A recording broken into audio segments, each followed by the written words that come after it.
Une fois par semaine, ils se retrouvent au Parc Bel-Air autour de leur bac à légumes. Bérangère, Justine, Joël, Joseph ou Thérèse font partie des Marteaux du Jardin, une association toute nouvelle à Saint-Malo. Dans ces bacs qu'ils ont eux-mêmes fabriqués, des légumes à partager qu'il faut d'abord planter. Rigolo.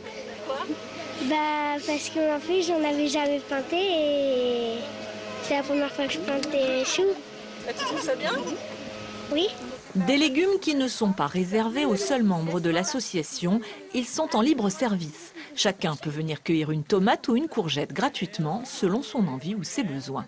Il y a du basilic qui a été coupé, il y a des petites fraises qui disparaissent et c'est là qu'on se rend compte que quand on arrive, il n'y a pas forcément des gens sur place, mais c'est un endroit qui vit en fait. C'est très bien, c'est génial. Moi j'aime bien tout ce qui est bio, tout ce qui est à partager, tout ce qui est à cultiver, j'aime ça. Les Marteaux du Jardin font partie de l'association Incroyable Comestible, née en Angleterre à Todmorden.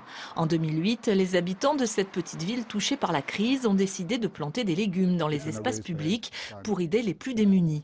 Aujourd'hui, ils produisent 80% des légumes qu'ils consomment et ailleurs, l'idée a essaimé. Comme à Rennes, le long de ce boulevard caché entre les voitures, on trouve cet été des tomates cerises.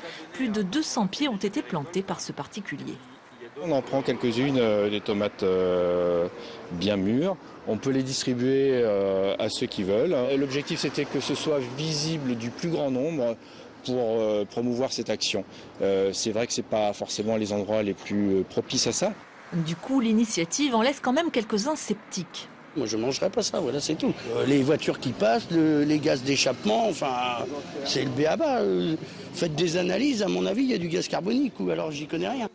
Reste que les jardins partagés sous toutes leurs formes suscitent aujourd'hui un véritable engouement. À défaut d'offrir suffisamment de légumes pour nourrir un quartier, ils permettent au moins de créer du lien entre ces